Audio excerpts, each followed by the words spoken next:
Yo, it's all war. 4-4 to your sport, it's all raw. What happened to the real hip-hop? It's all gone, it's all fraud. What's going on? What happened to the real hip-hop? It's all war. 4-4 to your sport, it's all raw. What happened to the real hip-hop? It's all gone, it's all fraud. What's going on? What happened to the real hip-hop? All shit is X again, my next of kin. When money short Mexican, don't test me, friend. The rent was in, the cable was out. Smoking blunts on the porch when my neighbor was out. Up in the spot, but my flavor was out. Where hard rocks play tough, talk slick, this when my razor was Welcome out. everybody to Phoenixville to Phoenix. This is episode 9. It's episode 9 already.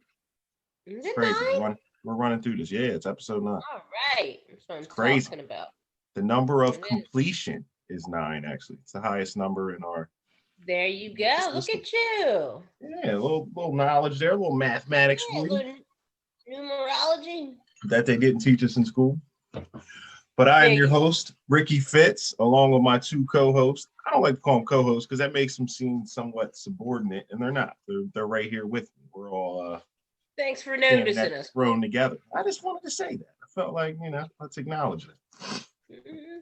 But my 2 co-hosts, we have responsible Monnie up in the left-hand corner.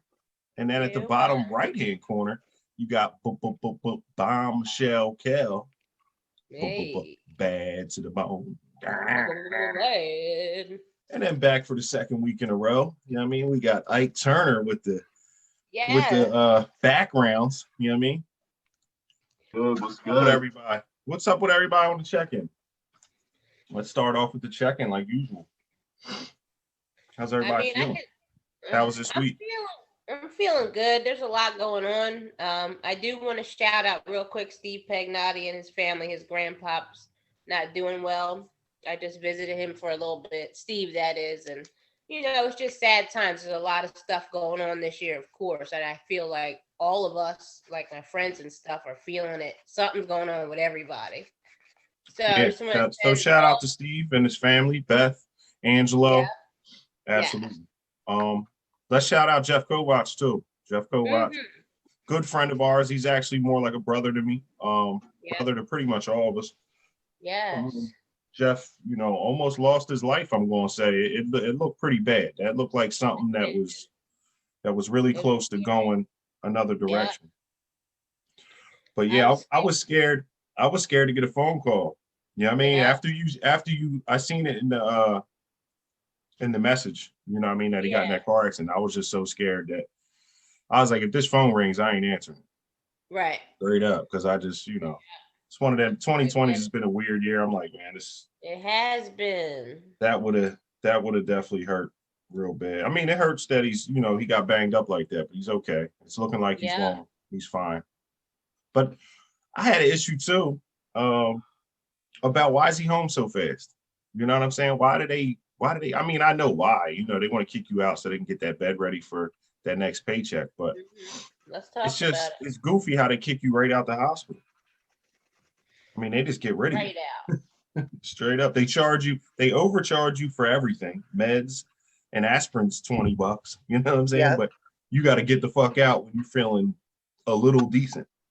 Subpar, we got to release it. Yeah, it seems like he was like, you were right. I just got my medical bill in for my hospital stay, like the meds and stuff. And like, I think I had a melatonin. I don't even want to tell you how much that cost for a melatonin. Something I got plenty of. And you can get them at the dollar store, which I don't advise that, but I'm just saying. But it really, I was like, oh my gosh, everything. My lab work was like $5,000. It's insane. Just to run your blood through a machine. And it could have all been avoided if they didn't send me home so early. That's how I'm feeling. See, look at that. Yeah. There you go. See, once again. I always thought that. I remember, I'm not ashamed of it, but there's times I've overdosed and they just kicked me right out the house. Monica remembers the one time they kicked me right out the next day. Didn't give me no help, didn't offer me no help to go anywhere. Like, yo, would you try to do you want to maybe go to rehab or something? Because I was actually trying to go to rehab. Right. And they just kicked me out. And I had to lie about something to get back into another. It's just like, I don't know. It's all about money, I guess. But I'm just glad and that it's all connected because Well, the doctor gets paid, the hospital gets paid, the insurance gets paid, the pharmaceutical companies get paid. Mm-hmm. And then it's hard to put your trust into somebody with your health when it seems like it's all, based around money to them. Right. It's like, how do you trust? It's like, I'm gonna save it. It kind of goes into one of our topics this week, and I mean, kind of relates to Ike's background, but I'm gonna hold off on that. But it's the same thing we talk about when money's the driving force. How do I trust your intentions behind it? You know what I mean? If money is your, money could just be your motivator. You could be just here for the check, whether you're a doctor, lawyer, and it just sucks. It's like, damn, I can't trust that. I can't put my full trust in somebody that I feel like money is the motive. Yeah. Right. Yeah. Yes, indeed. Or a payday or something like that. But how was everybody's week though? Besides, the Kovac thing and the Steve Pagnotti thing and stuff, is everybody cool? I think it's been a pretty mellow week for me. Kind of just. It's been chill. It really has. Kind of just mellow. Nothing major happened other than like the Jeff thing. I'm glad everybody just getting over eating that turkey. Everybody's still like lazy with it. Getting back to work. Yeah. Back to work. Back to real life. Back to that real life grind. Back to life. How was everybody's Thanksgiving? How was everybody's Thanksgiving? That actually happened this week. That's in our gap. Monnie came over and introduced us to her new boyfriend, and that was nice. He's a nice gentleman. That's the taller white guy. Yeah, his name's. Yeah, I seen him. I seen a picture of him too. What? He likes Wu-Tang. And she told me that like maybe like 2 months ago. She sent me a video of him like reciting lyrics when they were taking a ride, and I was like, I love him. Welcome to the family. That's all I need. Yeah, I want to shout out. He's younger too, so I'm like, oh yeah, he's in there. I want to shout out this dude in Phoenix. Well, he's not from Phoenix. He's from Mesa, pretty much the next town over from me. Shout out to Joey Bags. I touched base with him last night. I'll be seeing him online. I watch people. He's an artist out of the Phoenix area, and he raps. And he's dope. So I just hit him up. He was like, "Yo, send me some of your music." You know what I'm saying? Because I was a little tipsy last night, and I was like, kind of drunk texting. But I was on there like, let me hit Bull up and see what's up. Right. And he hit me back. He was like, "Yo, you part of LCOB?" I'm like, "What?" I'm like, "How's he know this?" And then I called Derek right away. As soon as he said that, I jumped on the phone with Doc. I'm like, got all the answers. I'm like, "Yo," he said, "Yeah, Joey Bags." He was like, "I heard of Bull." He was like, "I be seeing him online and shit." I was like, "Yo, he knows who we are." And he's a fan of John Murdoch too. I was like, "This is crazy. It's a small world." Crazy. But I'm gonna link up with him in the next day or two and try to get some music done. He said he got some beats laying around. I know I got some beats laying around, so let's try to get some stuff done. But I kind of wanted to reach out to people out here, but I haven't, with the pandemic and stuff, as soon as I kind of got back in the swing of things with the music. But that, that could be a door opening up. So we're going to walk through it and see what happens. But shout out to Joey Bag. Shout out. Peace. Might get him on the show soon, in a few weeks if things work out. But listen, feeling chat good? Everybody good? Don't nobody need to get nothing off their chest this week? We good? I always like to. No. I'm good. It might be the wine, but right now I'm feeling fine. Let's jump into these current events. What happened this week? We had that Tyson fight was huge. All right. What's up? Everybody jumped. Listen, the Tyson fight's getting great reviews, actually. People are like, "Yo, I'd pay another $50 for it for the same card." And I was just like, I didn't see the whole card. I just seen the Tyson fight on live. Somebody was recording it on their John, and I was on their live watching it. So I got to see the whole fight. But I didn't think the fight, I didn't really think they went out and fought. They were holding. Nah, the fight sucked. Yeah, I mean, it was a bunch of holding and shit. I mean, the fight that made it worth the $30 or $40, whatever you had to pay for, was watching Nate Robinson get knocked the fuck out. Shout out to Jake Paul putting to sleep. Yeah, put him right to sleep. Put him out. So that shit, I guess that's what everybody was hype about. Yo, the memes are crazy. They got some crazy memes with, and I knew they was gonna do it. I knew he was done. As soon as I seen him hit the canvas, I was like, "Oh man, done." There was some crazy ass memes. There was some crazy memes. But yeah, you got the Danny Garcia fight coming up this week. That's a fight. That's with gonna be a Earl really Spence. So that should be fun. Another pay-per-view. Yeah, that's the one right there. At Are we least with watching this that one, anywhere? Yes. Okay. at we least gotta this one will figure be a that real out. fight. I gotta figure that out too. Where I'm gonna go see that because I Like, what is can't- your prediction on that fight? I mean, I think it's gonna be a fun fight. I mean, I'm a fan of both fighters. Errol Spence was probably my favorite fighter before he got into the car accident. Like, he got into a serious car accident about a year ago where he Was it a got Ferrari? ejected from his car. Yeah, he was speeding by Ferrari or himself. Lambo? Yeah, I don't know what he was driving, but he got ejected from a vehicle, was in a hospital. You know what I mean? So he's been out of boxing for a year. This is like his first fight. So it should be fun. I mean, Errol Spence was like the best boxer in the world. And now this is his first fight, you know, since his car accident against, you know, Danny Garcia from Philly. So it'll be Yeah. fun. It'll definitely be a good fight. In my I eyes, think Errol Spence will beat him. in my eyes with Danny, Earl, I think if Earl's, you know, the same fighter, he's definitely upper echelon in that division. I think Danny's on the lower end of the upper class. You know what I mean? The elite fighters in that division. I just think he's towards the bottom. He's like fourth or fifth maybe in that division as far as like just, you know, fighters. So I don't know. I would love to see Danny. He's from Philly. Shout out to Danny. He's from Philadelphia. Yeah. So yeah, I always support, but I just don't think he has, you know, what it takes. I think he takes a little too long to get started in fights. He looks to counter more. He's a really good boxer. He boxes really well. But I think if Earl brings the fight to him, I don't think it's much of a fight. And I think Danny gets probably knocked out or stopped somewhere later in the fight. Nah, Danny don't get stopped. So it's going to go 12 rounds. He's not going to stop Danny because Danny don't get stopped. Yeah, but I mean, Danny hasn't fought anybody like Earl Spence either. I mean, Danny's fought everybody. I mean, he's fought the best of the best. He's He's fought Manny Pacquiao. He's fought Thurman. Ooh, I mean, he's fought the top-notch guys. Okay. But, I mean, Errol Spence is definitely one of the best boxers in the world. It's going to be a great fight. Yeah, it's definitely going to. And I hope that he's the same fighter he was. I mean, that's what we're all hoping. Danny Garcia is on his way down. Yeah, I mean, his best years are definitely behind him. Yeah, I mean, he's in his 30s now. How old is Danny? Married. He's in his early 30s. Probably like 32, 33. But in boxing, you know what I mean? It's more of a young man sport. Yeah. Yeah, it definitely is. I mean, Errol Spence in his late 20s. So, I mean, it'll be a good fight. Is that why Definitely. Timo slumped? He got How old is Danny Garcia?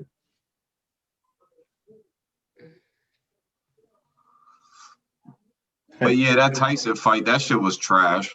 I thought that shit was horrible. Wasn't worth watching. I mean, like I told y'all last week with the rules and shit, they couldn't even That's fight. why I didn't buy it. If you didn't tell me that, I would have bought it. That shit was stupid. Yeah, Danny's 32. Just for a fact check. Okay. Yeah, and But yeah, Spence that's is probably like 28. So yeah, Spence is right there. He's still in his prime. Well, it'll be good to see him back. Yeah, definitely. definitely. And it's a good fight too. So he ain't fighting no like bum. A lot of these guys fight bums when they come back from after a big layoff. But he's fighting. I will say that he didn't take a tune-up fight. He went right at Danny Garcia, which is I still think that's a safe fight for him. I think he's better than Danny Garcia. So I think that going into that fight, I think they felt comfortable about stepping up and taking that fight. But I don't know. Danny doesn't show me much, when it looks like, what the elite fighters show me. Like, he doesn't show me what Crawford shows me. He doesn't show me what even like Alan Pachinko will show you or something. Just kind of stand out. But yeah, I don't know. What about the fight in Russia? I don't know if y'all seen the MMA fight, but there was like a 529-pound man fighting a 139-pound woman, and that shit was crazy. Is that fight online? Because I think I want to see it. I have to see what you could. Yeah, I'm sure. Just Google that shit. I'm sure you could just Google like 500-pound man fights woman. Okay. Like that shit. Yeah, it was over in Russia, and the woman actually won the fight. That shit was. It was crazy, man. I mean, what were they doing? Were they like boxing and shit? The chick was straight boxing, The dude was just trying to wrestle her. Like at first he gets her in a headlock. When the fight starts, like she's like staying on the outside, just jabbing, just like jumping. Like she got like jump and punch him, right? And he's like just trying to grab her. So he actually gets a hold of her. Yeah, I mean, he's wrestling and tussling and shit, got her in a headlock. And I thought she was dead. I'm like, oh, this bitch is dead. You know what I mean? Like, you don't see her moving or nothing. He got all his weight on her. And then next thing you know, the ref comes in and he like separates them. So the chick gets up, like she shakes it off, fix her braids and shit. And then she just comes out and starts punching this motherfucker. He falls down. And you know how MMA, they just be punching the shit out of their head until they stop the fight. And that's what happened. This shit was crazy. Hold up. So she stopped him? She stopped him, with a flurry of punches? With a flurry of punches. They had to stop this shit, dog. Yeah. What do you think they're saying? What do you think the memes are in Russia right now about this dude? No, but I'm getting ready to find stuff. He just got shredded. I gotta find. You know that it makes it look bad though. It makes the sport look bad because you know what I mean. MMA, that's not what it's about. It's about like men fighting men and women fighting women. I just think it's a bad look for the sport overall. Yeah, I mean Americans was hating on that shit. You know what I mean? Because at the end of the day, that shit ain't cool. You know what I mean? Why is it? Yeah, who sanctioned? Like you never get that sanctioned over here. Must have new rules there. Back in the day, they were saying Layla Ali wanted to fight a man. I don't know how true that was. It was rumors, but I think she might have been able to beat somebody. You put a little lame dude in there, she might have been able to take him out. But yeah, that's just gimmicky. That's a gimmick. It's someone made a lot of money by just putting that fight together. But yeah, what's up with that Jimmy V, right? Yeah, this week is I'm a big college basketball guy, so this week's like the Jimmy Valvano tournament. I don't know if y'all know who he is, but he was like a college basketball coach back in like the 80s. He ended up getting cancer and dying. And I don't know if y'all get a chance, but y'all need to go like Google his speech. It's like a 20-minute speech. Okay. And that shit will definitely bring tears down your face. That shit's like one of the most incredible speeches you'll ever hear. Like him just talking about when he had cancer, and like, this was a couple weeks before he died. He did this speech, and this shit was crazy. But they have like a basketball tournament every year for him, and this is the week they're having the basketball tournament. And actually, I was watching a basketball game this past weekend because college basketball just started up, and I'm watching Ohio University play against the University of Illinois, and Illinois is ranked like top 10 in the country. And I've always been a fan a little bit of Illinois because my mom used to live a couple miles away from the campus out there, so I always kind of followed the school. So I'm watching the game, and there's this kid out there balling named Jason Preston, and he's a mulatto kid, and me being mulatto, if I see a mulatto athlete, I'm like, let's go, motherfucker. You know what I mean? So I'm watching the game, he's balling out. I'm like, darn, this boy nice. So during the game, they start telling a story about him, how in high school, when he was going into 11th grade, his mom died of lung cancer. And when his mom died, he grew up in a single family home, so his dad wasn't around. Well, when his mom died, his mom was Jamaican.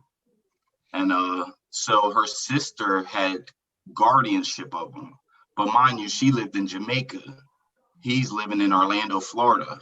So he decides to live with his mom's best friend's son, her and her son. So he stays in Orlando. He's really not playing no basketball. As a senior in high school, he averaged 2 points per game. Didn't get no clock or nothing. After his senior year of high school, he goes to the University of Central Florida, which is in Orlando, just as a student, to get some study. Obviously, he was a smart kid. Well, he's in his first semester at the University of Central Florida, and one of his best friends is playing AU basketball, and tells him, they don't have enough players on the team. Could he join the team? And so he plays the AU basketball tournament. While he's in the tournament, he balls out. Like a prep school coach contacts him and tells him to go to prep school. So he goes to prep school. The prep school has like an A, B, C, and D team. What? Mind you, the A team is on top. The D team is like the bottom level. This is like recreational, like YMCA basketball type shit. So he starts out with the C team, plays his way up to the A team, and then back down to the C team. So one day he has his best game playing for the C team, which mind you is like a low ass level of basketball. He has a great game, and he asks his coach for the video of the game. And he's in school as like a journalist, like he's going to school, for journalism. So he takes that video and takes all his clips out of the game. And he takes that game, with the clips. Doesn't he make it like a YouTube video or something? Yeah, he makes his own little video. He sends it out to coaches and shit. A coach from the University of Ohio hits him up, and he ends up at the University of Ohio. And now he's like one of the best players in college basketball. So I just thought it was a cool story. Is that Ohio State or is that the University of Ohio? Nah, that's the University of Ohio. Yeah, it's like a smaller Division I basketball. Yeah, I figured it was smaller than State because Ohio State's like the biggest school in Ohio. Yeah, it's not Ohio State. It's actually Ohio University. But yeah, I thought it was a pretty cool story. I actually watched a video of him today, like a little interview after the game. He ended up dropping 31 points on the University of Illinois. They ended up losing by 2 points. But I mean, now he's like one of biggest kids in the country as far as his name's all over the place. And I seen an interview with him today, and he just said like he just wants like people to know like always believe in yourself, man. Okay. Because like What's this kid, like, what would you say his likelihood to go into the league is? Very high, like he's headed there? I mean, I don't know. It's hard to predict that, but I mean, he definitely got a shot at the NBA. And this is a kid that averaged 2 points a game. You know what I mean? Came from nothing. So yeah, it's pretty cool, man. Just believe in yourself. You know what I mean? Like he was a kid that like, had nothing. His mom died. He couldn't even start for his own high school team. And then somehow, keep grinding. And now he's one of the best players in college basketball. It's so amazing. Yeah, man. Just believe in yourself, man. Like just believe in yourself. Put your head down. Believe in me. We have so much surely power. believe in anyone. Realize that. Corey, cut out. We do that. We have so much power, and I don't think we realize it. Like if you really believe in yourself, everything that you want, you can get it. You just gotta go get it.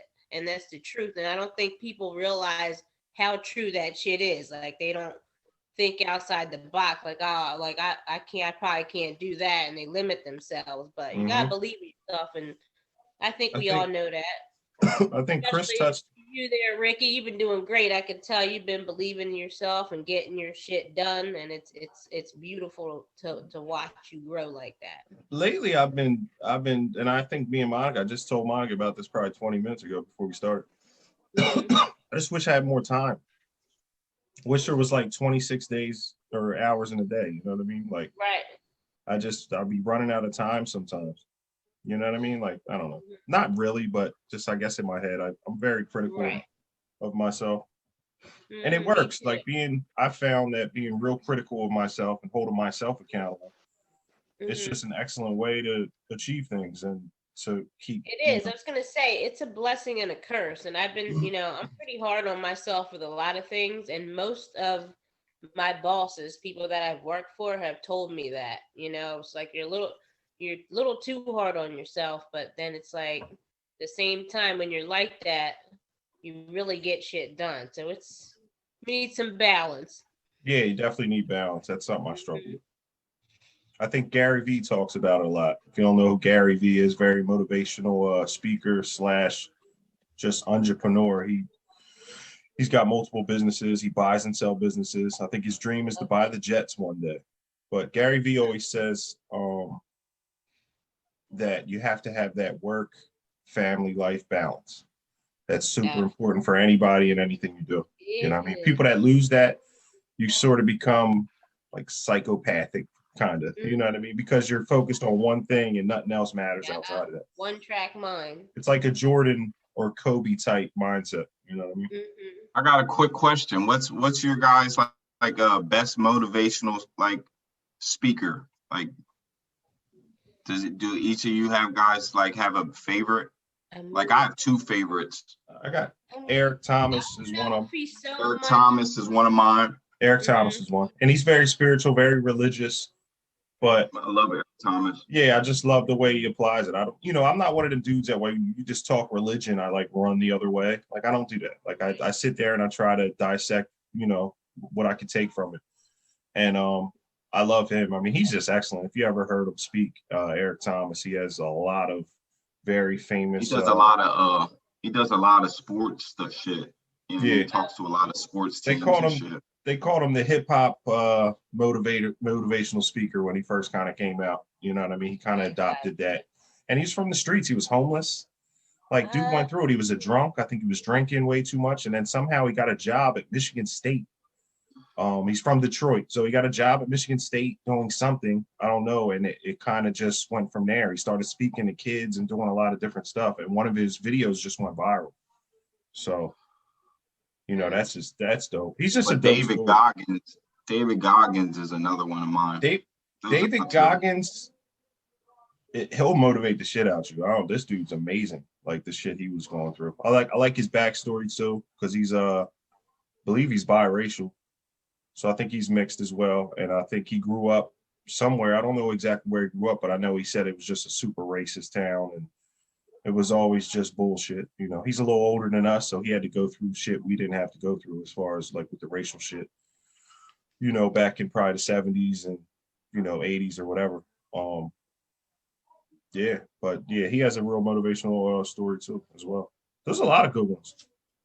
Who do you like, Kel? Who do you look to? Les Brown? I love Les Brown. You know who Les Brown? You know who I like? Man, I like Deepak Chopra. I don't want to say Indian, but I believe he is. Yeah, and he's Indian American. I really like him. He's like a spiritual type guy. That's the vibe. That's the wave I've been on for a few years now. But yeah, I like his books. You know what? Yeah, his books are dope. 50 Cent actually spent a lot of time with him. This might have been about 10 years ago. Because, 50 has a tendency to be cocky and all that stuff. And he was really trying to change. It was like right before his grandmother passed. So he went and he spent time with Deepak and got his mantra back. So he was like on this spiritual path for a while. And 50, then he went right back to being. In the past 10 years, 50's accomplished a hell of a lot. So much. So it did whatever he did something amazing. I think it really did help. I think he has 5 shows on the air right now. Yeah, and they're really good. And they're all good. Yeah, they're all good. They all get great. So they're some of the best shows I think out right now. Like Power, even though it's like all right, Power being the biggest one. To that, but the way they did it's just flawless. I love it. I didn't watch Power as much, but I will say that everyone I've spoke to that watched it loved it. Like nobody had a bad word to say about it. So good. It is. I like the bull. Who is it? No, I like the bull Ghost too. That the boy that plays Ghost. Yeah. He was in a lot of like low budget black movies, like urban or I don't know what they call the movies, but like low budget black films.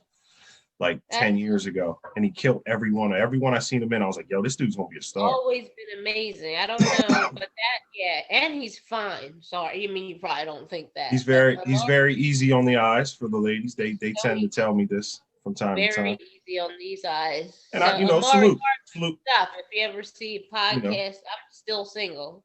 Listen, from one hot guy to another, I salute him. You know what I'm saying? Big ups to him. You know what I'm saying? Because my bounce back game. What were we talking about the other day? My bounce back. Now you want to talk about your snapback? Hey man, I'm trying. The world needs to know about this shit. This could motivate someone. You can talk about it. You just take it in. You don't gotta say nothing. I know your snapback. Monica, we know who your favorite motivational speaker is. Me, of course, and I appreciate that. I really do appreciate the fact that you are a huge fan. I think sometimes you get a little over fanly, and I'm like, Monica, chill a little bit. I'm just a person. It's just me. Yeah, that is so true. Oh my Just gosh. me. But who are Why you, didn't I Monica? think of that? Who's your favorite? What do you go to for motivation or inspiration? It could be, and maybe it's not a person. It could be, you know, the mass or something. Sometimes you go to mass. I know that helps you. You always feel Oh, well, relief. yeah, my faith helps me. I think that helps me more than anything. But So, do you have a motivational speaker that you follow or something on maybe Instagram or something? Wallow. no. Wallow could be your Oh, favorite. well, I like Wallow, yeah. Wallow might be I your wouldn't, favorite. I don't know. I mean, would you call him, is he primarily a motivational speaker? I Yeah. like him for a lot of different reasons. I mean, when you inbox me 2 or 3 times a week, like, yo, check this joint out, I would say, you know, you definitely are inspired. Yeah, I guess. I don't think it's 2 times a week, but that's all right. Yeah. Something like that.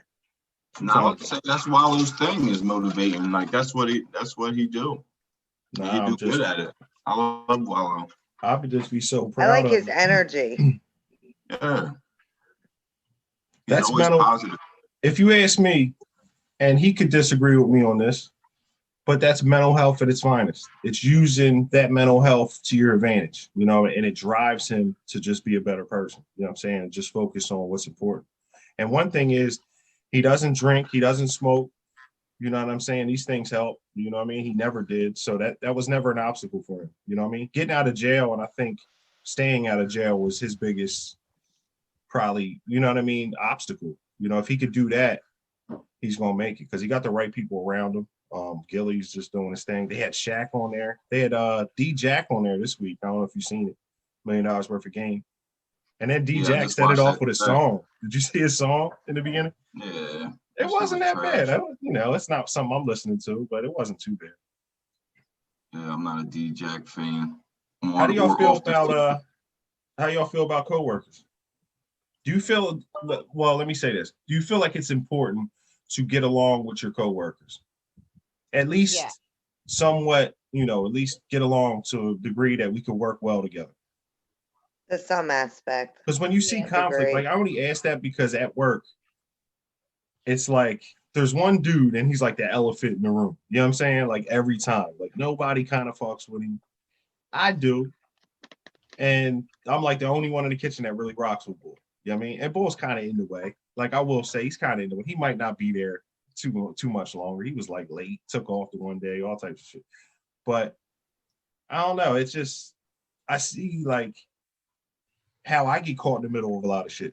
Like people ask me to tell him something. And I'm like, yo, come on, man, just go holler at Bull. Like Bull, like he's not unapproachable. Like it's just when you have that little skirmishes and the little goofy shit, it's just it messes up the morale. Like I go to work to kind of zone out sometimes and to get away from daily life. You know what I mean? Maybe me and my girl are just going through something, or maybe it's just, you know, we're on top of each other all the time. Maybe it's my way to get away for a few hours and kind of clear my head. You know, I think of music. I do a lot of creative stuff as well while I'm working. You know what I mean? It's just like motivation for me or meditation for me.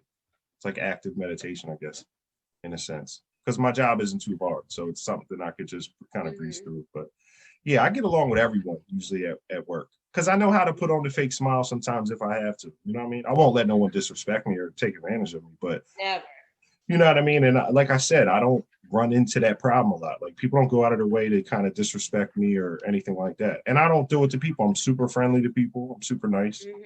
But yeah, I think it's super important to get along with people you work with. Because if you look at it, you're there for 8 to 10 hours a day.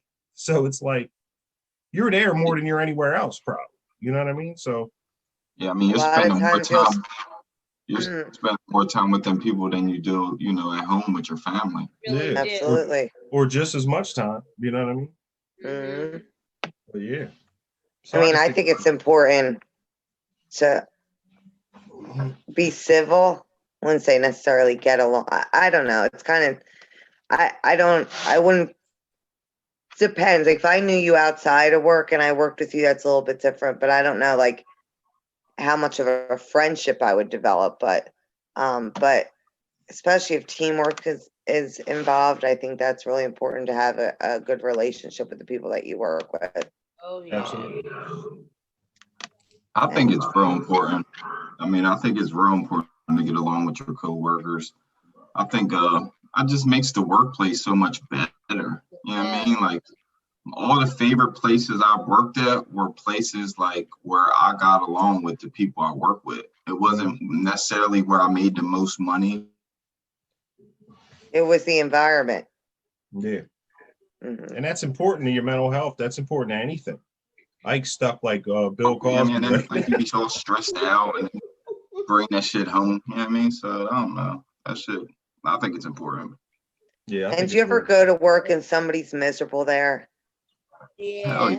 Yeah, Oh, and it's Spend so, their whole day.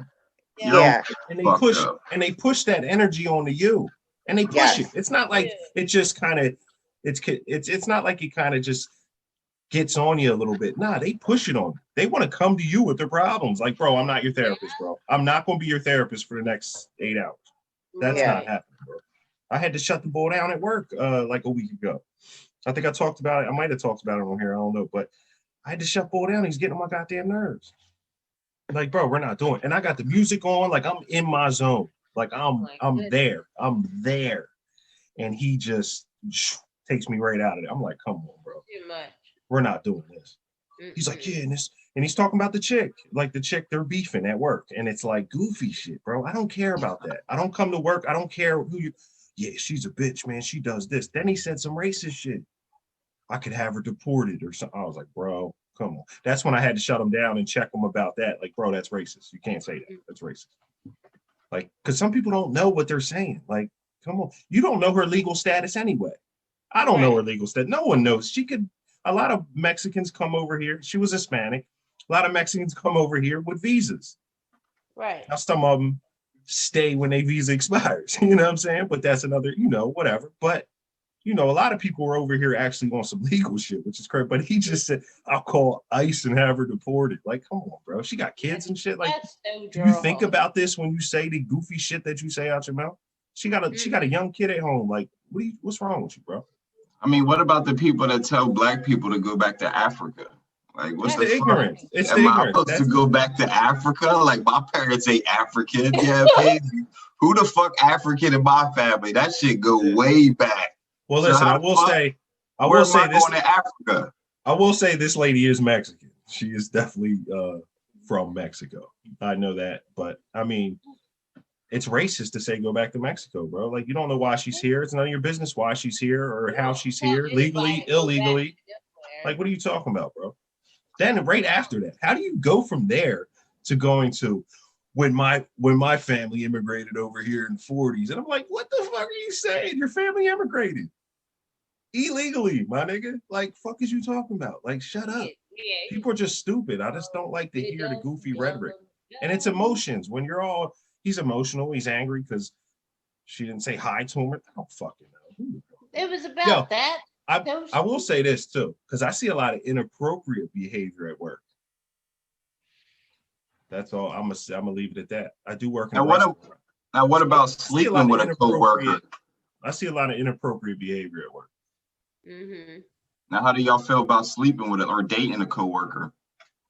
I don't think that's a good move. I don't think I've ever done it. Personally, I don't think I've ever dated a coworker.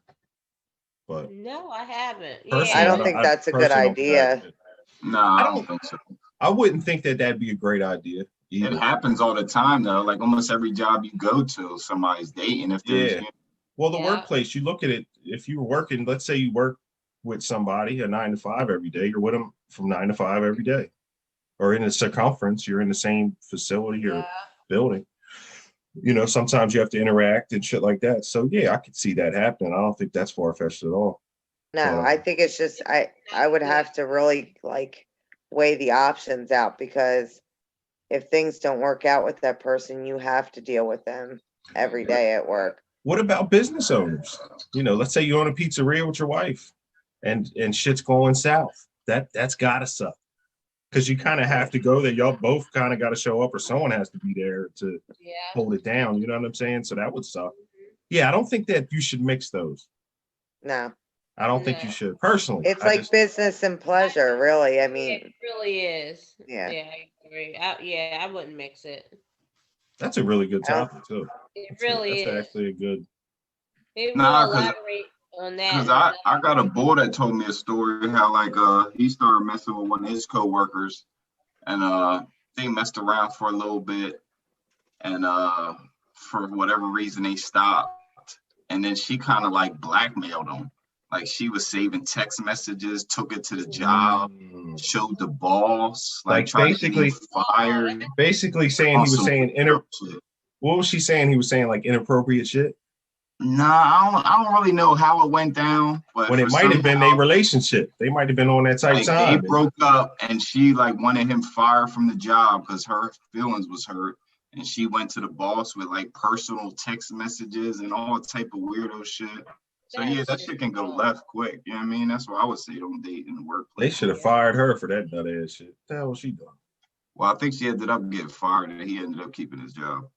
That's People good. that I've worked with have done it, and it's never worked out. So Nah, that shit never works. It's got to be made uncomfortable. No, I can't say it never works though, because I do have a friend of mine that actually I met him at the job, and he started dating the boss, and they're actually still together. Like they got a daughter. They've been together 10 years. So.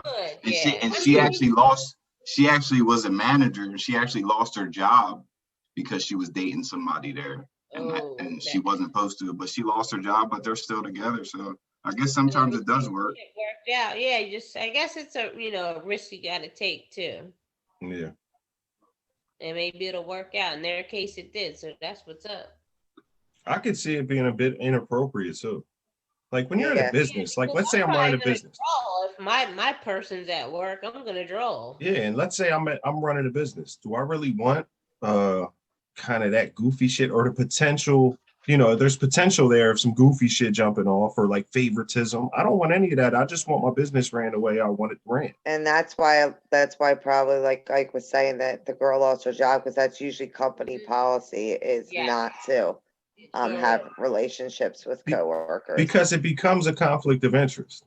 Especially when you're in a management position. Yes, definitely. Yeah. You can't supervise your girlfriend or boyfriend. No. It's just no. And then look, don't start no. But Ike, let's talk about your background, kid. Dave Chappelle put out a I don't want to call it a 20-second rant. I would call it more of a speech because it was very calculated. You know what I'm saying? Like he put it together like you would put together a 20-minute stand-up set. And it was ill how he did it. There wasn't a lot of jokes in it, but the seriousness and the point he was trying to get, I think he hit on very well. And it was basically about the Chappelle Show being aired on HBO Max and Netflix. And Netflix actually took it down. They did. Because much respect to Netflix. Yeah, they're in business with them, and I guess he expressed to them how uncomfortable he felt about it. You know what I mean? Because he's not really getting paid from it due to a contract he signed.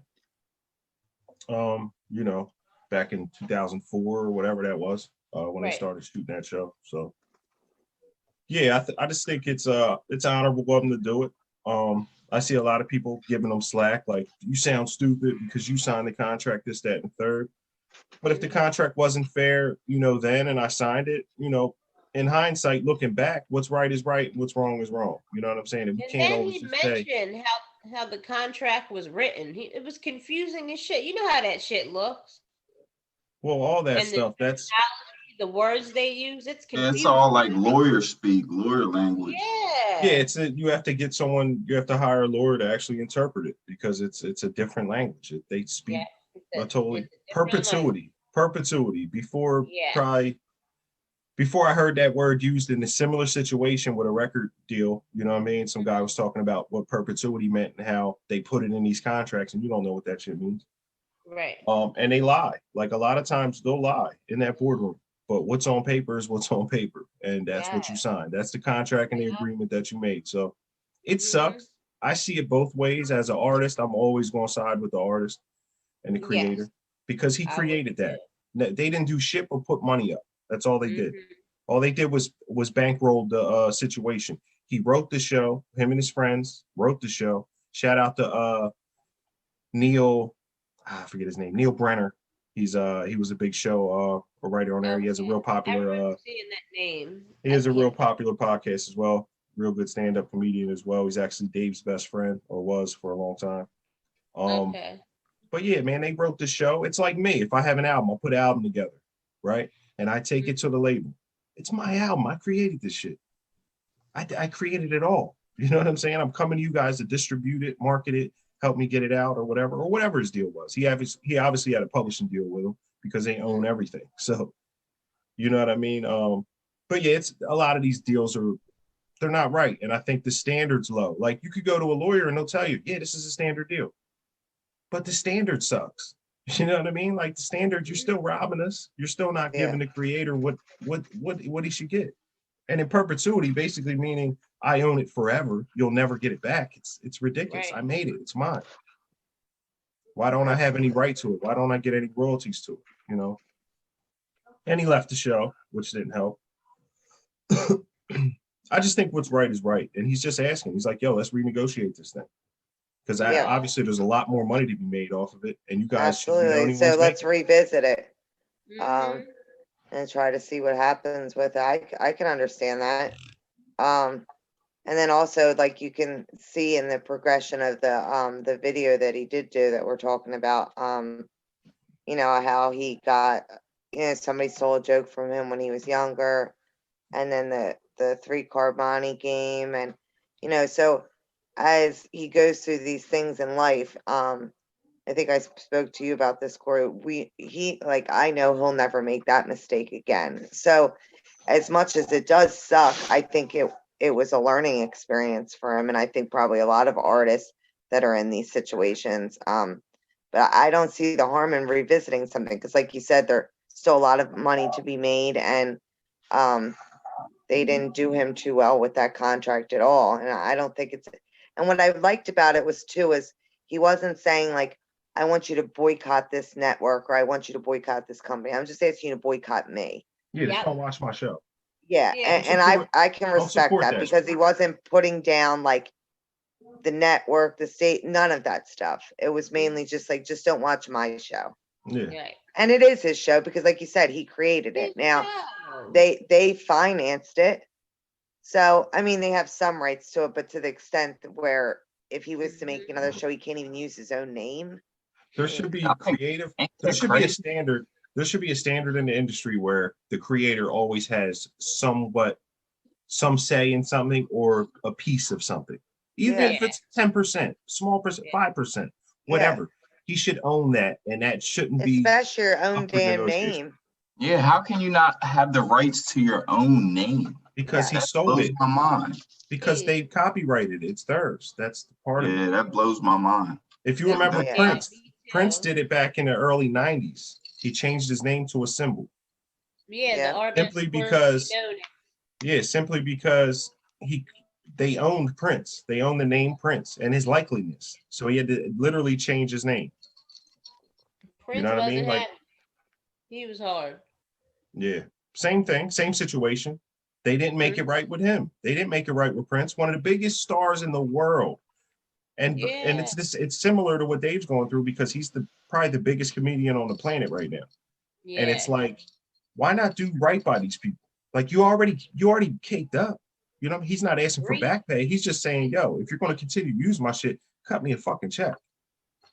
Yeah. It's just it's disrespectful. And he's pretty much also saying too, like, let's revisit it and we can make more. Like, you know, he's willing to, you know, maybe make another show or do. It's not like he's still trying to offer his creativity to people and his talent to people. So it's a shame that they won't look at it again, or maybe they will. Maybe somebody will be moved by this and look at it again. Yeah. Nothing good comes from greed. I'll tell you what, a lot of people learn from this though. If you were able to watch this and take away from this as an artist or creator or an actor, or comedian, whatever. Absolutely. Or listen, a fucking football player, like know your worth, know who you are, know what you're bringing to any situation. And absolutely. Sure and just think too, I mean, how many times, not even being an athlete or somebody like in the public eye, how many contracts do you really, like you could sign a lot of them in life. Like when you go to purchase a home, a car, you have to really well, for one, I always promote educating yourself and knowing as much about things as possible before making a commitment.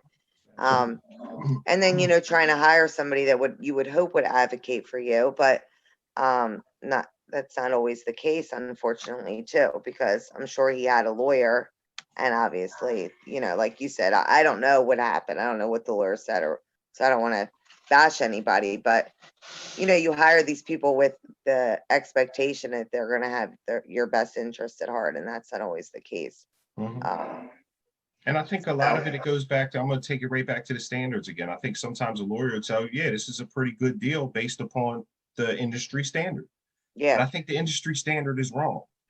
I think, when an artist selling 1 million records, this dude should be living nice. A lot of dudes are selling 1 million records, especially back in the 90s and shit, what they were doing to artists. These dudes were still broke. Platinum artists broke. You know what I'm saying? Like, that's not, it's like, come on, bro. We have to do better by our artists, man. Like, and without the talent, there would be none of this stuff. So they're the key component. It's the whole company. The talent is the company. Like, exactly. The artist is everything for a company. Like, yeah, they could go find a bunch of motherfucking knockoff versions of you, but they still can't find a Nas. Nas is not. Yeah. Jay-Z is Jay. When you're great at what you do, that's it. There's nothing else, to talk about. There's no duplicate. Yeah. There was no other Michael Jordan. I just watched Michael Jordan's thing too. The Last Dance. I watched that whole thing again like last week. Which was dope. Oh yeah. But just the drive and all that. Mike knew his worth. Mike walked away from the game after that 6th title because he was like, nah, I see what they're doing. They're doing a bunch of goofy shit. Yeah, I could probably stay and get a check for another couple of years, but nah, I just ain't liking what's going on. So he got out of there. But Mike always held the leverage. See, as an athletes, it's way different for athletes than it is for entertainers. It's not even the same. Like, you see what LeBron signed 2 years, $85 million today. Yeah. Like for sports, they get paid their worth. A lot of times artists and stuff like that don't. What's her name? And this is similar. This is along the same thing, contractual shit. Taylor Swift recently. If you know who Scooter Braun is, he was the guy that discovered Justin Bieber. Sorry. So Scooter Braun had just bought this company that owned the masters to Taylor Swift. You know what I'm saying? Mm-hmm. So Scooter sells Taylor Swift's catalog. You know what I mean? He's walking in like, I own Taylor Swift's catalog now. So he sold Taylor Swift's catalog without even talking to her. She had the money and wanted to buy it. It was like $300 million. Mm-hmm. She wanted it because she knows that them songs are going to be worth billions in the next 20 years. You know what I'm saying? Like, she's one of the biggest artists probably of all time. Like, she's huge. So Scooter Braun sold it to somebody else, never even negotiated with her or spoke to her that he was selling. And that's wrong. That's her shit. That's so bad. Or her song. If you go and give somebody opportunity to buy it, let it be her. I know. I don't understand why they do that's the game. That. That's the label game. It's keep away. It's fucked up. It's intellectual property. It's like real estate. Yeah. Right. It's worth a lot of money, and you keep it away from the motherfuckers you don't want to have it. Yeah. And shout out to Justin Bieber, man. I love Justin Bieber. I love me some Justin Bieber. What? And listen, shout out to Scooter Braun. Like, if you know his story, he worked for So Def. He was an A&R, I think, for Jermaine Dupri for a long time, and then he spun off and did his own thing. You know what I mean? And blew up. Found Justin Bieber. He found Ashton Roth too. If you know Ashton Roth from Philly, the white boy. Ashton Roth, the Westchester boy? Ashton Roth, from West. He went to Westchester University. Yes. He discovered him as well.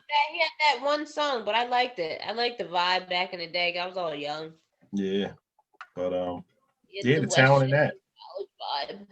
It's just a lot of people, man, buying their own masters back. I think Michael Jackson did it to the Beatles. I think him and Isn't Kanye trying to do it too, or did he wants his masters back too. But that's the game. That's the label game. They don't want to sell that back to the artists because then they get nothing. Like they get no money off that. At least if they own the catalog later on down the road, they could just sell it to another company. And they did that to a lot of artists back in the day, like Howlin' Wolf and Muddy Waters. They buy him like a Cadillac or something, and he'd never see a check for his money.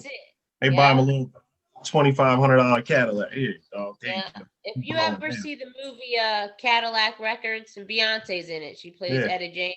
Etta James. And then It's such a good movie though, and it does tell you how, they were treated back in the day. Howlin' Wolf is he's one of my favorite artists. He's old school guitar player. Eric Clapton was really inspired by him. He actually paid for Howlin' Wolf's burial because Howlin' Wolf had nothing when he died. Because like he said, they gave him a Cadillac, a couple dollars, and that's that. Yeah, that's it. Yeah. That's how they got you. That's how, that's just the game. Yeah, And it's when you're been happening forever. and they prey on the young. They prey on the young kids from the city that don't know no better. And they know that it's either, look, you're gonna come up off that corner today, or you're gonna go back to the corner. And it's an option. It's like, damn, this couple, maybe I don't know what they offer these kids, like what these contracts are, but they might offer you $30,000-$40,000, and that's gonna change your whole situation right now. Plus with the guarantee of more money to come. You know what I'm saying? That's what they're feeding you. You know what I mean? It's like theft by deception. But yeah, and they kind of sweep it under the rug. Yeah, and we're kind of going to own all your shit forever. You're never going to own any of your music anymore. And it's like, people can't see that far ahead, so they sign it. And it's stupid. Yeah. But I don't think it should be perpetuity or forever. That's goofy. They should be able to come back in years to come and renegotiate that. Especially if they reach certain incentives and stuff. Like, this stuff has to be in our contracts now, man. We can't. Yeah. It's like a job. Would you take a job, right? A job is not more than a contract. When you go in there, you sign a contract basically that I will work here. You know what I'm saying? You guys will treat me fair. I'll treat you fair. I won't put my hands on anyone. I won't sexually assault anyone or make everyone feel comfortable while I'm here, right? It's a contract you sign, right? When you start a job. So, there's terms, and you have to be here at this time, and I can't be late.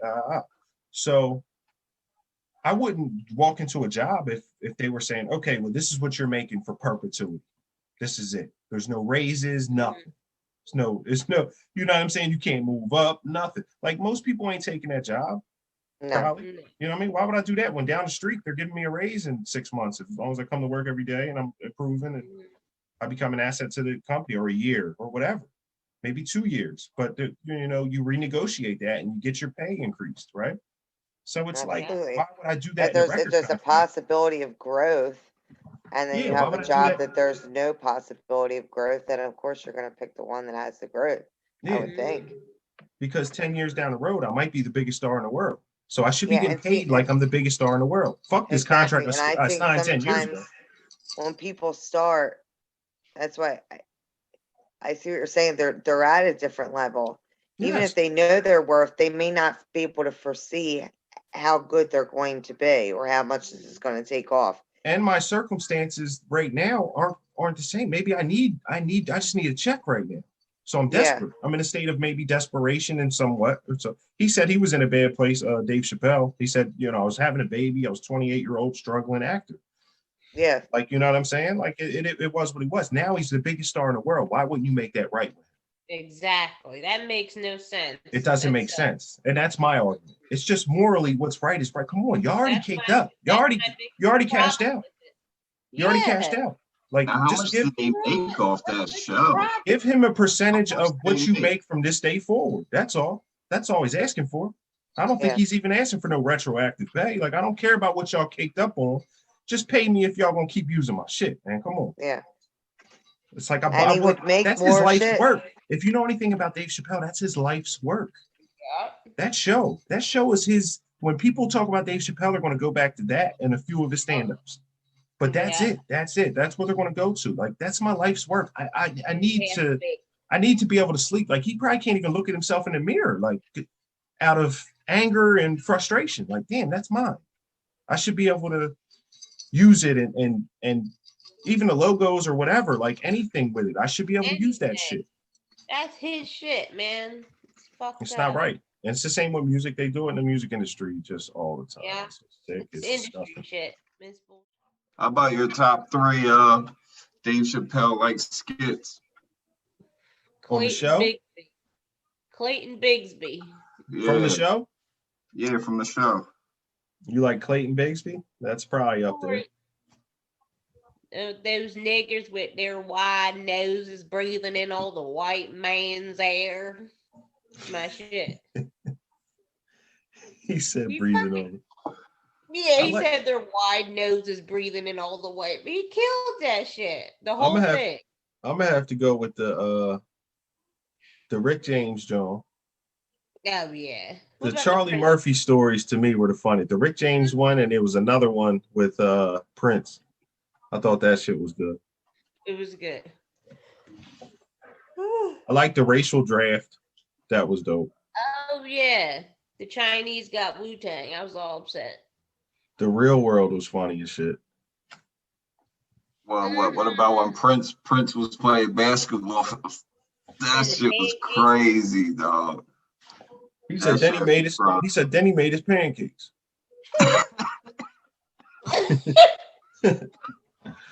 He said What would Prince you did. say your favorite stand-up is by him? Killing Me Softly. I was gonna say I like that one. That's probably be mine. And what too. was the other one? Oh, I liked. What's Killing it? Me Softly was probably my favorite. There was a few Yeah, more. but I don't know the names of all of them. Yeah, what's it gonna hurt? That was good too. I think that's what was another one. Mm, What's it gonna hurt? I think The that's one where he it. had the Zaire shirt on too. It's like a yellow Zaire shirt. That was a real funny one. And he looked kind of like scruffy, like his Yeah. beard and shit.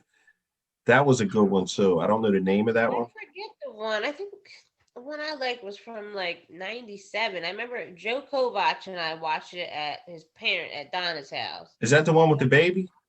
Baby. That's the Kill Me Softly. The Yeah, baby it's That's Killing Me the one, Softly. okay. Yeah. That's the All one I right. like. He Yeah, said, that's my favorite. what he said? He said, I like to know when I'm going to the hood. He said, I had this driver. He was like, yo, I gotta make a stop real quick. What he say? He jumped on the phone. He was like, what? Yeah. Right now? He said, I'm on my way. and he said, I like to know when I'm going to the hood. He was like, yo, I gotta make a stop real quick. He said Dave was all scared in the back. Yeah, and then he said something about the projects. He said, I don't know if it was projects, but it had all the project symptoms. Yeah. That's what he's calling it, the symptoms. He said we driving down the street. He said, all I see is gun store, liquor store, gun store, gun store. He said, hey man, where you taking me? I was dying. I can't. Dave Chappelle's fucking amazing. Not only that, did you see, after the whole George Floyd thing, Dave Chappelle spoke about it, and he was so like, he had, some funny parts, but it was serious, and I could feel like his pain, just the way he delivered that whole message. It was similar to what we were talking about tonight, like with him and Netflix. It was just him talking about the George Floyd thing and how he's been trying to let people know that, what's going on, like with racism and shit. Yeah. He's been saying it throughout his comedy for years. So, because some news, like CNN, I think, called him out saying, why aren't like celebrities sticking up for, Black Lives Matter or whatever, racism? And that was Dave Chappelle's reply. He said, I've been talking about it. What the fuck's wrong with y'all? Basically. And he was right. I was like, you know what? Because we've been following him his whole career. Because that's like our generation. I mean, for me, I know you guys love Dave Chappelle. Like I've been known. He was one of the people. I respect him a lot just because he wasn't afraid to talk about it and the way he delivered it. Yeah. Yeah. And he delivers it to where everybody can understand what he's saying, and he doesn't offend. Like, I'm not saying nothing. Yeah. He's so it made him fucking amazing with that because it's not about that. And he even said something along the lines like, there wouldn't even be so much racism or so much like everybody's so bugged out about it if everyone could just have more of a sense of humor about all of our races, because there are things that different races do, and it's fucking funny.